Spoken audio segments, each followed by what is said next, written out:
Pak Faiz, banyak tuh kalau orang cerita tentang Pak Faiz, Iya. itu tentang ketenangannya.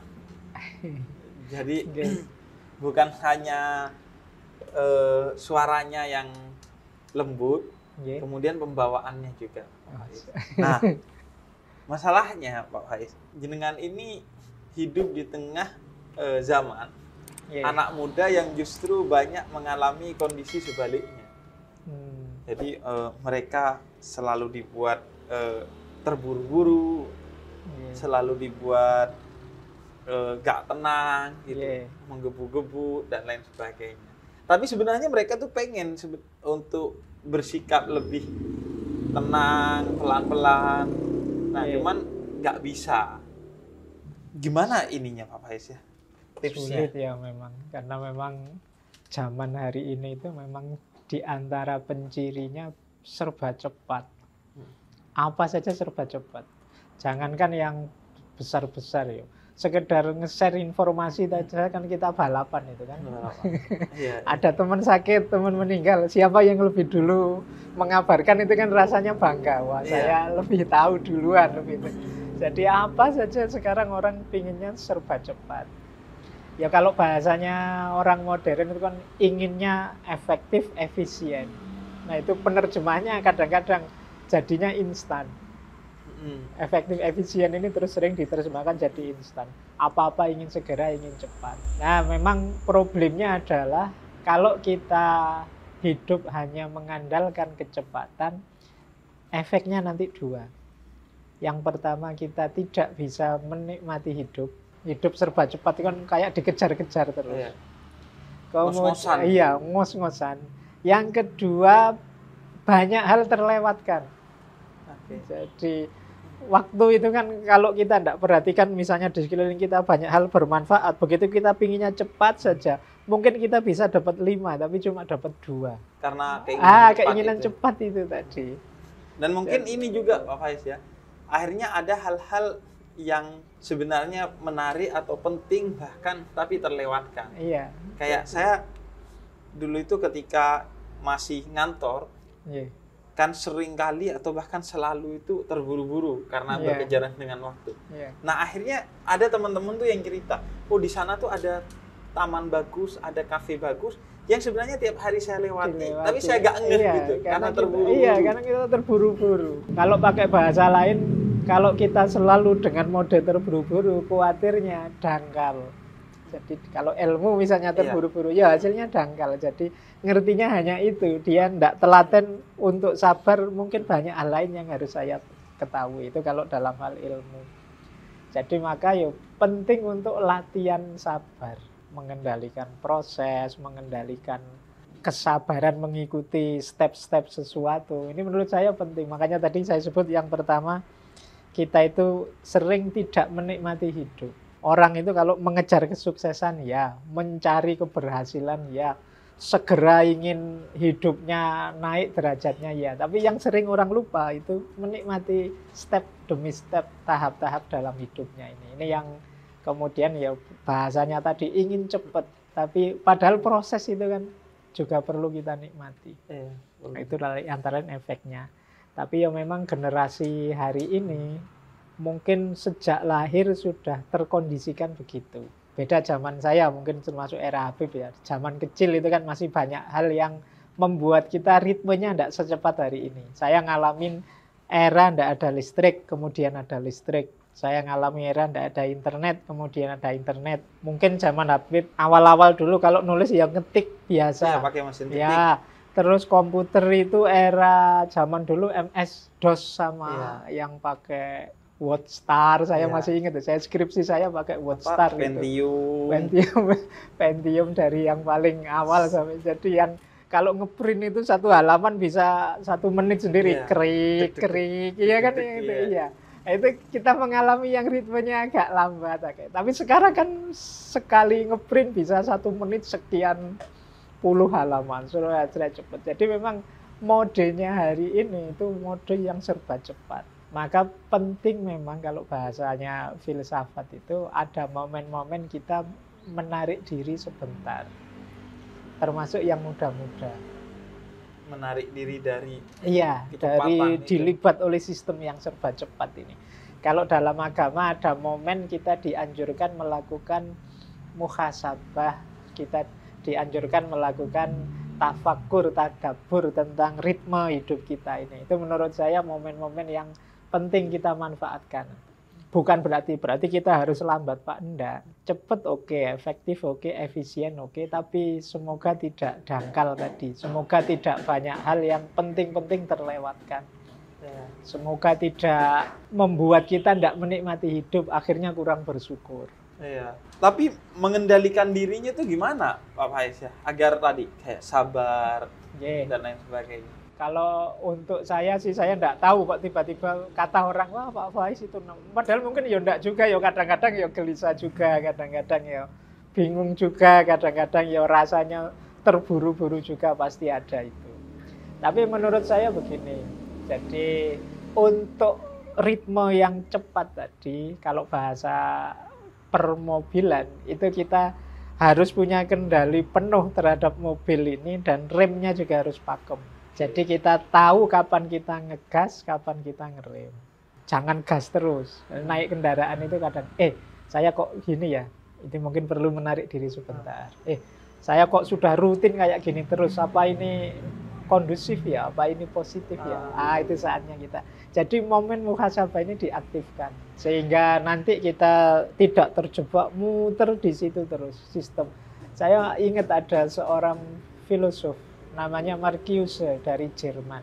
Dia mengibaratkan hidup kita yang serba cepat hari ini itu seperti kita naik bis mewah. Bisnya ini mewah, fasilitasnya luar biasa.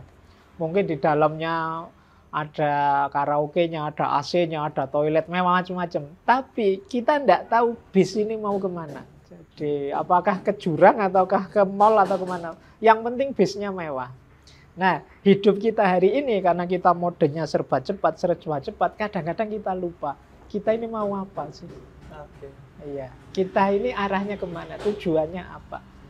Kita punya HP canggih, kita punya mobil mewah, kita punya jabatan tinggi, gelar hebat. Terus buat apa, untuk apa, mau kemana?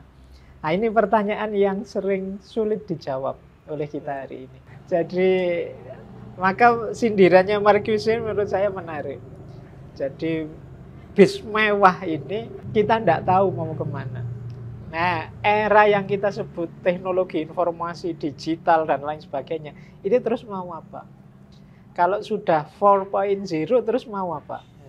Kalau sudah canggih teknologi kita mau apa? Ini yang jarang kita pikirkan. Sehingga katanya Mahatma Gandhi kan, manusia itu teknologinya canggih tapi tidak humanistik. Nah, humanistik ini bagi saya ya termasuk arah tadi. Ini mau dibawa kemana? Nah, karena kita sangat cepat, apa-apa lari, apa-apa pingin segera nyampe, pingin segera. Cuma targetnya target artifisial kalau bahasa saya. Target sementara yang ini tidak esensial. Jadi kayak tempat transit sementaranya saja, yang itu kita ingin segera sampai. Tapi setelah itu ya sudah. Kayak kita kalau kebut-kebutan naik mobil luas buanter, tapi terus sampai rumah ya terus nggak ngapa-ngapain. Iya.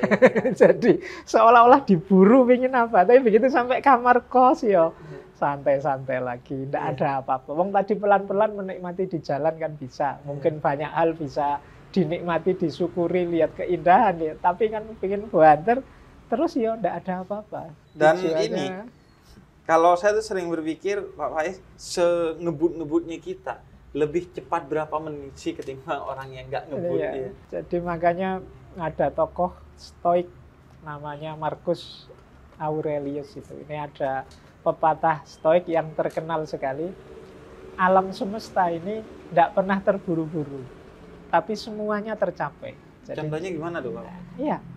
Matahari dari timur ke barat, apa pernah ke susu? Biar segera nyampe barat, segera kan enggak. Ya dia sesuai saja ritmenya, sesuai asalnya. Musim berganti kan ya sesuai saja aturannya, tidak pernah terburu-buru dan semuanya tercapai. Semuanya tercapai. Iya. Karena mereka sudah menjalani sesuai dengan tujuan itu. Ada tujuannya, dia tahu mau kemana dan untuk ke sana dia butuh kecepatan sekian dan lain sebagainya. Jadi dia ngerti pola yang harus dia jalani. Jadi sebenarnya tadi yang Pak Faiz singgung ya, Pak Faiz, Yang terpenting itu kedaulatan diri, sehingga kita bisa Iya. mengukur Iya, jadi seharusnya ini berapa lama. sering saya bilang kuncinya orang hidup itu dua, tahu diri dan tahu batas. Nah, tahu diri itu Iya, tadi, tahu ngerti diri. aku ada di mana, posisinya di mana, tujuan hidupku apa, itu bagian dari tahu diri. Besok mau apa, dan lain sebagainya. Yang kedua tahu batas. Jadi tahu batas itu kita bisa mengendalikan keinginan-keinginan kita. Kita bisa ngontrol diri kita sepenuhnya, itu bagi saya tahu batas. Banyak kegelisahan kita hari ini justru sebabnya adalah kita lupa batas kita. Nggak tahu entah itu terlalu rendah atau terlalu tinggi. Iya. Jadi kalau ingin bahagia bagi saya ya kuncinya dua tadi. Tahu Nah, diri dan tahu batas. ngomongin tujuan tuh kan kalau di filsafat ada teleologis ya, Yeah. Pak Faiz ya, Yeah. tentang bagaimana pentingnya tujuan, menentukan tujuan. Yeah. Nah, kita itu kan anak muda sering ya jalani aja gitu. Yeah. Sehingga sering dari milih jurusan kuliah salah karena sekedar Yeah. jalani aja, milih istri salah padahal ini fatal seumur hidup. Iya. Terus milih pekerjaan juga kadang salah karena yuk dijalani dulu nanti. Iya. Nah, itu menentukan tujuan kalau kayak kita mau dari filsafat tuh apa sih Pak Faiz? Jadi ada satu filosofi yang saya suka. Salah satu favorit saya dari Kanjeng Sunan Kalijogo. Jadi menurut saya ini menarik untuk jadi cara kita menetapkan tujuan. Kalau bahasanya beliau, angeli ananging ora keli. Apa tuh? Angeli itu kita mengalir. Seperti Mengalir. anak-anak tadi. Tapi ora keli, tidak tenggelam. Jadi tidak tenggelam itu berarti yo kita ndak sekedar air kemana kita ke situ. Iya. Jadi kita mengalir ikut arus, tidak melawan arus. Melawan arus itu mungkin anti dengan situasi hari ini, Iya. anti kemajuannya, anti teknologi. Ini melawan arus, berat itu kalau ikuti. Tapi kita punya prinsip. Ora keli itu berarti kita ya ndak mengalir saja. Kita dengan mengalir itu kita menetapkan tujuan. Tapi tujuan yang tidak melawan arah. Tujuan yang menyesuaikan dengan situasi peradaban sekeliling kita. Jadi berarti dibutuhkan dua keahlian, memahami situasi dan memahami diri. Memahami situasi tadi untuk mengalir, biar kita tahu ini zamannya memang zaman seperti ini. Nah, ora keli tadi berarti kita memahami diri. Aku punya prinsip, aku punya target, aku punya idealisme, aku punya ini untuk biar kita ndak sekedar ikut saja. Jadi kalau prinsipnya hanya mengalir saja, ikut saja, ya kalau pas alirannya beres membawa kita ke yang baik-baik. Kalau alirannya negatif, kita terbawa ke yang negatif. Nah, itu tujuan itu kita pelajari, Pak Faiz, atau kita menentukannya? Iya. Ada dari luar, oh tujuan itu harus seperti ini, seperti ini. Iya. Atau enggak, dari dalam justru kita menentukan tujuan kita. Dua-duanya. Jadi apa keinginan kita yang itu bahannya mungkin dari luar. Makanya tambah banyak ilmu, tambah luas wawasan, mungkin tujuan kita lebih bagus. Misalnya kita belajar ini, belajar itu, terus akhirnya kita, oh kalau begitu tujuan hidupku yang bagus itu ini. Ah, itu dari dalam kan, keputusannya dari dalam, tapi bahannya dari luar. Dari luar. Ya. Jangan hanya dari dalam saja, tidak membaca keluar, tidak mencari bahan di luar, nanti kita sempit. Atau hanya nyari luar saja tanpa pendirian, ya nanti akhirnya kita bingung sendiri. Tadi itu, Iya, ngalir ke tempat yang enggak jelas. Tapi ke tempat tidak jelas tadi. Makanya penting menurut saya, iya, dari luar semua itu pelajaran-pelajaran. Terus keputusan milih itu di kita. Jadi bahaya kalau kita tidak memutuskan sendiri. Pada akhirnya biasanya kita gadaikan pilihan itu ikut pilihannya orang lain. Orang lain begitu berarti saya baik begitu. Wah, itu bahayanya kadang-kadang tidak cocok dengan kita. Biasanya melahirkan kegelisahan-kegelisahan, kerumitan-kerumitan hidup karena ternyata yang kita target itu tidak nyambung dengan situasi kita. Bahaya juga kalau kita tidak mau yang luar sama sekali yang tadi. Itu nanti kita sempit seolah-olah hebat padahal tidak. Seolah-olah canggih padahal banyak yang lebih bagus dari itu. Iya. Nah, itu yang disebut angeli ananging ora keli. Jadi mengalir tapi tidak hanyut, tidak tenggelam. Tapi tetap berdaulat. Ya, jadi kita itu orang yang otentik tapi tidak egois. Jadi diri kita sendiri tapi tidak menang-menangan, tidak merasa diri sudah paling baik. Kita tetap mau belajar, mau dapat masukan. Nah, kalau ininya Pak Faiz, tapi tahu batas itu Pak Faiz, itu kan sesuatu yang sulit banget Pak Faiz. Kadang kita tuh begitu sadar, oh kayaknya batasnya segini, terus ada aja alibi-alibi, entah dari dalam diri atau luar dari omongan orang, yang bikin kita akhirnya, oh enggak, masih oke lah ini. Jadi memang tahu batas itu nanti banyak berhubungan dengan kesadaran diri. Jadi kita baca diri kita, kita terima apa adanya, kita sadari potensi kita, terus kita optimalkan. Itu nanti hubungannya dengan batas. Karena saya tidak ngerti batasku, tidak ngerti situasiku, akhirnya apa? Target ini kemungkinan hanya melahirkan kekecewaan. Jadi melahirkan kegelisahan. Jadi bukan berarti kita salah bercita-cita, cuma kita kurang realistis cita-cita kita karena kita kurang cerdas membaca diri kita, posisi kita. Jadi itu kemudian pentingnya ya kita memberi waktu untuk diri kita sendiri ya. Jadi kita harus, itu tadi pentingnya muhasabah, tafakur, membaca diri. Jadi ngerti, oh aku ini orangnya pemarah kok, maka aku hindari situasi-situasi ini. Itu namanya tahu diri. Aku sulit kalau jadi guru misalnya, aku ini ternyata kalau ngomong sulit memahamkan orang. Ini tahu diri. Jadi guru itu mulia, tapi saya tidak matok jadi guru, bukan berarti saya tidak ingin menyebarkan ilmu, tapi aku tahu diri. Aku ngomongnya tidak bagus. Mungkin aku lebih manfaat kalau di sini, bukan di situ. Nah, itu namanya, ini hidup semacam ini menurut saya lebih membahagiakan. Tapi jebakannya itu kadang, Pak Faiz, kalau anak muda itu sekarang akhirnya overthinking. Jadi akhirnya mereka terlalu berpikir berlebih dan tidak pernah menemukan sikap, apalagi melangkah untuk memulai sesuatu. Itu banyak banget tuh, tengah malam tuh waktunya anak-anak muda tuh mikirin. Ini gimana jadi, sih? Overthinking itu menurut saya bagian dari ketika orang tidak sadar tentang dirinya. Tidak tahu tentang dirinya. Overthinking itu orang yang mengerahkan daya pikirannya di situ tentang sesuatu yang dia sendiri mungkin sulit memecahkannya. Dipikir terus tidak diputus-putuskan, muter bulat terus di situ, tidak ada jalan keluarnya. Nah, di antara orang tahu diri itu dia sadar batasnya. Ini memang masalah rumit. Aku bukan ahlinya. Berarti ya sudah stop. Nah, itu menurut saya salah satu solusinya overthinking itu malahan. Kita tahu diri. Sudahlah, memang bukan wilayahku. Kalau katanya Konfusius kan kita menemukan yang pas, yang cocok itu kan jalannya 3. Ada meniru orang lain, ada berpikir sendiri, ada ngalami sendiri. Nah, yang pertama ini mudah, enak. Yang kedua ini berat, kayak mikir tadi, overthinking tadi. Yang ketiga ini pahit, kata Konfusius. Ngalami tabrakan dulu baru belajar, oh berarti saya nggak boleh. Berarti itu kan pahit. Hati-hati.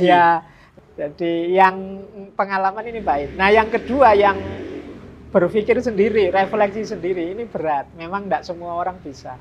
Kalau kita tidak sadar kapasitas kita, akhirnya overthinking, gelisah terus tentang dirinya. Ada jalan paling mudah, meniru. Jadi orang-orang yang mungkin menurut kita baik, kita idolakan.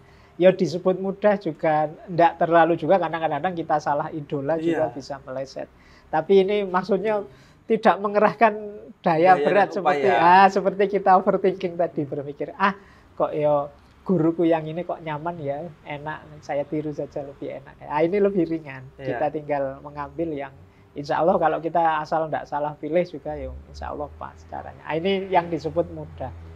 Jadi kalau saya memahami diri itu ya seperti itu juga tadi. Kita sulit, Pak, saya batasnya di mana, anunya di mana. Boleh kalau bahasa akademinya nyari benchmark. Saya kalau jadi kayak orang itu mungkin bisa kok. Nah, ini mudah. Jadi kalau saya meniru beliau yang hanya seperti itu misalnya, hanya dalam tanda petik ya, mungkin saya mampu kok. Kalau sekedar jujur tawaduk saya bisa kok. Tapi kalau yang hafal Quran itu saya tidak mampu mungkin. Nah, itu loh. Jadi meniru lebih mudah ini. Tapi kalau berpikir sendiri kadang-kadang yang memang perlu kapasitas tertentu. Berat, tapi bagus kalau bisa. Kalau bahasanya anak muda itu ATM. Amati, tiru, tapi yang modifikasi agak bedanya. Sesuai kita. Jadi ada yang ditiru itu lebih mudah memang. Cuma ya kuncinya memang awas salah pilih yang ditiru. Karena begitu salah idola ya nanti kayak tadi akan melahirkan masalah baru nanti. Itu berarti balik lagi ke batas kita dalam ngefans ke orang ya, Pak Faiz ya? Iya, nanti ada hubungannya dengan itu juga. Wong kita itu kan sebenarnya makhluk yang sangat terbatas. Kalau apa saja kita pikirkan sendiri, sebenarnya kita tidak akan bisa hidup kok. Kopi ini saja, kalau saya sambil mikir, ini jadi cappuccino kayak gini, bahannya apa ya, terus gambarnya bisa kayak gitu, caranya gimana ya. Itu mungkin ya kita gelisah sendiri, ada masalah, nambah problem. Jadi kita harus ngerti kapan direm Anda. Ayo, memang saya ndak ahli kopi. Jadi sudahlah, yang ini nggak usah dipikir. Oh, yang itu ndak usah lah. Ini penting menurut saya untuk anak-anak hari ini yang sering terdistraksi oleh isu-isu medsos, isu-isu yang apa saja nyampe ke kita terus kita pikirkan. Dan kita berusaha untuk komentari. Apa saja terus kita komentari. Itu yang menurut saya mungkin akan jadi masalah dalam hidup kita. Itu bagian dari overthinking tadi. Harusnya kalau kita ndak mikir ndak apa-apa kok. Wong yo siapa kita misalnya. Tapi kita memaksa diri untuk komentar, untuk ikut mikir. Akhirnya sebenarnya yang kena dampak efeknya malah kita sendiri. Kita jadi gelisah, kita jadi tiba-tiba punya masalah baru, bahkan kadang-kadang punya musuh yang baru karena beda perspektif. Nah, itu karena kemampuan rem tadi yang kurang pakem. Jadi ada kalanya kita begitu ada isu, oh ini bukan wilayah saya, ya sudah. Ada kalanya gitu saja. Mungkin banyak hal justru lebih baik begitu. Kalau saya bilangnya kalau kita sering overthinking, jangan-jangan kita ini bakat untuk sekolah filsafat. Karena filsafat itu kan mikirin sesuatu yang menurut orang berlebihan. Ngapain kamu mikirin hal-hal begitu? Bisa begitu juga. Atau juga sebenarnya enggak filosofis. Enggak filosofis. Iya, karena filsafat itu cinta kebijaksanaan. Kebijaksanaan itu orang yang ngerti kapan maju, kapan mundur. Itu bijaksana. Kapan harus berhenti, kapan harus lanjut. Sehingga ya nggak akan overthinking. Iya, nggak akan overthinking. Jadi makanya kalau ada orang, wah filosof itu ngeyelan, nggak bisa kalah kalau debat. Kalau ada orang sangat ngeyelan, bagi saya malah bukan filosof. Iya. Justru dia nggak tahu diri. Dia nggak tahu titik kebenaran di mana yang saya harus berhenti. Oh ini sudah. Jadi kalau orang ngeyel itu kan salah benar, dia ingin menang. Nah, kalau orang tipenya ini bagi saya malah bukan filosof. Justru filosof itu orang yang mau, oh iya engkau lebih benar. Itu bagi saya filosof. Dia mau berkomitmen pada kebenaran, bukan pada egonya. Nah, kalau berdamai dengan orang yang mungkin lebih benar, itu relatif mudah ya Pak Faiz. Tapi berdamai dengan orang yang salah. Ini problem kita di medsos, kita udah tahu salah, kita benerin dia, tapi dia ngotot nih, Pak Faiz. Iya, jadi memang ngobrol dengan orang yang ngotot, yang cara berpikirnya pokoknya, itu ujian berat. Iya, itu sulit kita yang nggak bisa diberitahu pokoknya ini. Jadi itu titik kalau bahasa saya ya, titik ketika kita harus kayak bahasanya Al-Quran itu, Rasulullah kan pernah juga diingatkan oleh Allah kan, innaka la tahdi man ahbabta itu. Bukan engkau yang memberi hidayah, tapi Allah. Tugas kita cukup menunjukkan menurutku yang benar ini. Menurut saya yang baik begini. Monggo dia menanggapi apa sudah sebenarnya di luar kuasa kita sudah.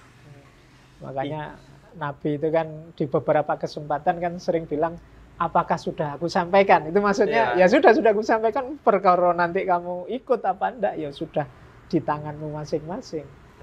Nah, jadi menurut saya ya titik bijaksananya adalah kalau dia memang gelas yang tertutup, yang enggak bisa ditambah lagi, atau pintu yang tertutup yang enggak bisa dibuka lagi, ya sudah. Yang penting sudah kita ketuk agar dia membuka pintu, bahwa ditutup terus ya monggo.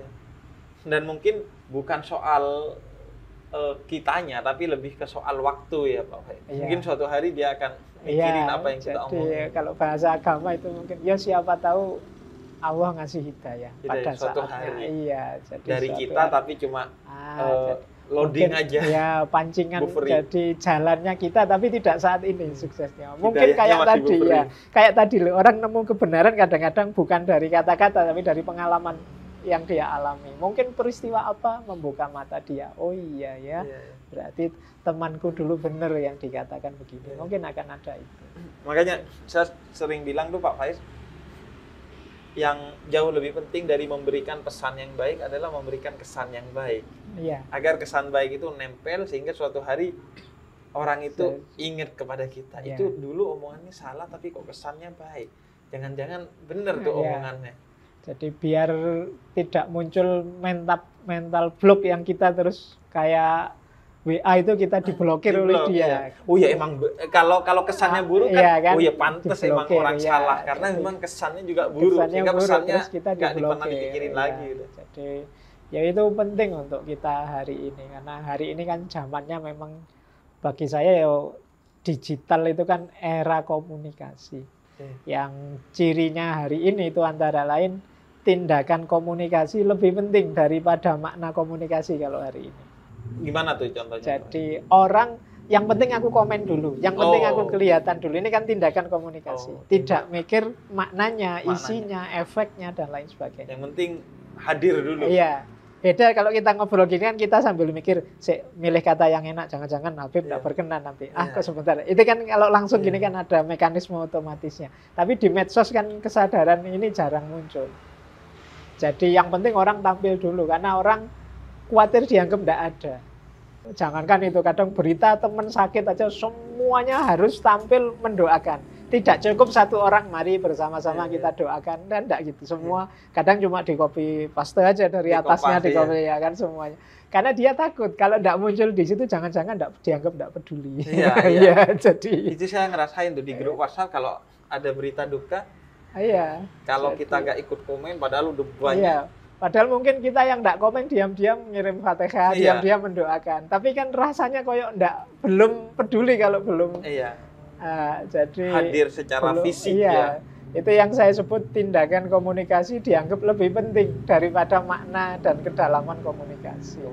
Ya itu makanya pentingnya kita mengatur segalanya, termasuk memberitahu yang baik-baik, termasuk perilaku yang untuk dicontoh, tidak sekedar isi yang kita omongkan. Itu nanti jadi memberi tuntunan, tidak sekedar memaksa dan lain sebagainya. Jadi situasi-situasi penting kita hari ini karena generasi era ini menurut saya generasi yang tidak bisa hidup tanpa jaringan, tidak bisa hidup tanpa medsos, tidak bisa hidup tanpa HP dan lain sebagainya. Mungkin beda dengan kita.